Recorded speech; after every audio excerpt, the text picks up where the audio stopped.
Eds, kung sakali man tayo ay magkatandem, huwag kang mag-alala, hindi kita ipapatulfo at hindi kita pagsasabihan ng ikakasira ng Kalingap dahil malaking pasalamat ko na naging parte ako ng Kalingap. Ayan, hello po mga Kalingap, magandang araw po sa inyong lahat, Square Gents, and welcome back po sa aking YouTube channel. Sa mga bago lang po sa aking YouTube channel, huwag niyo pong kalimutan mag-subscribe and click the bell button para lagi po kayo updated sa ating mga bagong upload na video. At huwag po natin kalimutan suportahan ng Butim Kalingap sa pangunguna ni Kuya Val Santos Matubang, Ate Edna Vlog at syempre Kalingap Rob. At pakisuportahan din po ang mga kasamahan sa Butim Kalingap. Nandiyan po ang K-Boys, Kalingap Partner, Kalingap Reactor at lahat po ng charity vlogger sa buong Pilipinas na tumutulong sa mga kababayan natin na lahat may hirap. Suportahan po natin lahat, guys. So ngayong araw mga Kalingap ay pag-usapan po natin yung medyo mainit-init kahapon na topic mga Kalingap. Ito po ay patungkol po sa isang leading man na parang pinag-iisipan po o may balak pong itambal o itandem o i-love team sa isang Kalingap Angel na papangalanan na po natin mga Kalingap. Walang iba po kundi po si Kalingap Edu at si Bridget mga Kalingap. So ito medyo may na usapan to kasi nagkakaroon dito ng division yung mga pabor at hindi pabor. So kanina nag-survey tayo sa aking Facebook page, Kuya Jens. Nag-survey po tayo. Sabi ko dito, ayun, survey natin. Ayan. Sabi ko, anong masasabi nyo pag natuloy ang Edu at Bridget love team? So, ayan po mga Kalingap. At alam nyo ba, minakita nga ako kanina nakakatawang AI. Minakita ko nakakatawang AI video mga Kalingap sa Facebook na magkatabi po yung picture ni Edu at ni Bridget na tila ba mga Kalingap parang nagsasalita na parang sila yung nagagalaw pero AI lang po, AI lang. Nakakatawa lang kasi parang nakatawa yung speech doon tsaka yung boses doon ni Bridget. So, dito mga Kalingap, sa survey natin kanina sa Facebook page, meron po siyang 3 shares, 700 plus reactions and 586 comments. Grabe po. Talagang hati yung ng komento ng taong bayan dito mga Kalingap. Merong mga pabor at meron namang hindi. So yung mga pabor, base sa mga nakita ko kanina, na-scan ko, pabor sila para magkaroon daw ng sponsor si Bridget at mapabahayan, matulungan para rin sa kapakanan at igaganda ng pagtulong sa beneficiary sa Kalingap Angel. At syempre para naman sa mga ayaw, so gusto na muna pagpahingahin muna si Kalingap Edu sa mga pag-love team. Kasi nakailang love team si Kalingap Edu, so yung iba gusto naman ay para magkaroon naman ng peace of mind si Kalingap Edu ay pagpapahingahin muna.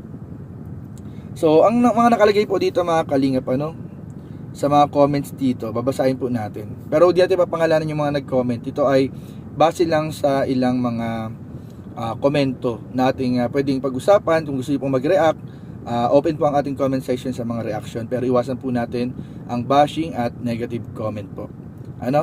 So, ito po. Simulan na po natin mga Kalingap. Sunod, una nating comment pala. Ito, unang comment. Sabi po dito na isang comment po, wag na pong i-love team si Kalingap Edu, kawawa naman siya pag nawakwak daw ulit itong magiging ka-love team niya. So, mahirap naman isipin na lahat ng ilalove team kay Eds ay mawawakwak, pero hindi maiwasan i-comment yan ng mga nagko-comment dito kasi may mga ganong nangyari na sa history. Sabi naman ng isang nag-comment, disagree po ako dyan Kuya Jens. Bakit? Kalingap Edu is on the right age to settle down. Kaya dapat wag nang i-love team. Kawawa din siya pag nagka-problema ang ka-love team niya. Sa kanya lahat ang sisi. Pagpahingahin nyo naman siya. Si Eds ay napakatahimik at di marunong magsabi ng hindi, lalo pagdating sa Kalingap. Let him enjoy what he's doing right now. Sa mga beneficiary niya, wag na munang guluhin sa love team. Ang mas lalong may kinabang lang naman ang mga angels. Pero nasa kay Kalingap Rob pa rin. Pero mga nababasa kong comment, di lang ako ang nag-disagree, lalong mga solid fans ni Eds. Silent viewer ako pero sa ngayon di ko mapigilang hindi mag-comment. So medyo may sense din po. May sense din po yung sinasabi dito ng isang nag-comment. So may sense din. kung iisipan natin, lalawakan natin pag-unawa natin, medyo may point po dito yung sabi ni Madam. So yung ibang mga nag-comment naman po doon, may mga nag-agree. True, happy din siya ngayon, focus lang sa charity. Pag may love team issues at bashing ulit yan, give him freedom naman to focus on his charity works. Yun naman talaga ang profession niya, sabi niya. Ayun. Sabi naman dito ng isang nag-agree din po sa sinabi kanina, tama ka ma'am, opinion ko lang din, focus na lang si Eds sa charity works niya, at si Rab na mismo ang nagsabi na hindi niya na ilalove team si Edu. Ayan. So ito naman may nag-agree din mga kalingap, may point ka, at saka kung sakali dapat dun sa my right age na. Ayan. So yun, may nag-agree naman, may nag-comment naman po dito dun sa sinabi ni ma'am kanina na mga angels lang daw ang nakikinabang. Sabi naman ng isang nag-react, di lang naman ang mga angels ang nakikinabang sa love team, si Edu rin. Kaya huwag sabihin na beneficiary lang ang nakikinabang. So may point din naman ay, at ano kasi mga kalingap yan parehas naman nagbe-benefit. Parehas naman po nagbe-benefit in reality. So meron pa dito, pwede ito iba naman to, nag-agree naman to mga kalingap. Pwede kuya, baka sila na hanggang dulo, kasalan na. Naku, lalo nang magsiselos pambihira, nagkaroon nga pa ng selosan. Ayan. Ito, may nag-comment din, try nyong subukan Kuya Jens, baka mag-click. Sabi naman dito, happy na kami ulit Kuya Jens, push natin, sabi ng isang nag-comment. So merong mga nag-agree, merong mga nagdi-disagree. Hati talaga. Hati talaga dito mga kalingap. Ito naman, may nag-comment naman dito, ang bagay kay Kalingap Edu ay yung mapapangasawa na niya. Sabi ni Kalingap Rab, yun ang abangan sila ni David.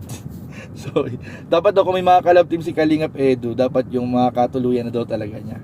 So, yun yung comment dito. Sabi naman, may comment dito, payag na payag kami, bagay sila mag-love team. Ayun. Pambihira.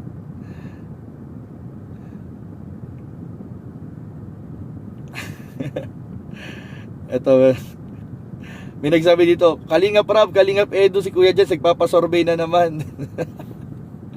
Humingi lang tayo ng pulso ng masa, ng taong bayan. Sabi naman dito, nakpo, baka mawakwak ulit yan kapag dumami ang sponsors. Ay, hindi naman po pare-parehas ang lahat ng beneficiary. Ayan. Ito sabi dito, kung walang makakahadlang sa bawat isa, go po Kuya Jens, alamin muna ang lahat bago sila isabak sa love team. Kasi mahirap naman po, baka nasa uli na naman ang pagsisisi. So, ayan po, talagang hati po yung at marami pa po, ayan po, napakarami po mga kalingap comments. Para ma-check po ninyong legit yung sinasabi na binabasa ko dito, pwede niyo pong puntahan sa aking Facebook page Kuya Jens. Tingnan niyo po yung post ko na survey at mapapatunayan po ninyo marami pong comments. Ayun, hindi ko lang malahat-lahat. Ilan lang yung binasa natin, pero napakadami po mga kalingap. So kayo po, pwede po kayo mag-comment sa baba mga kalingap, and pag-usapan po natin sa ating susunod na reaction video. So yun lamang po, maraming po salamat. Huwag niyo pong kalimutan mag-like, comment, share, and subscribe sa ating mga video.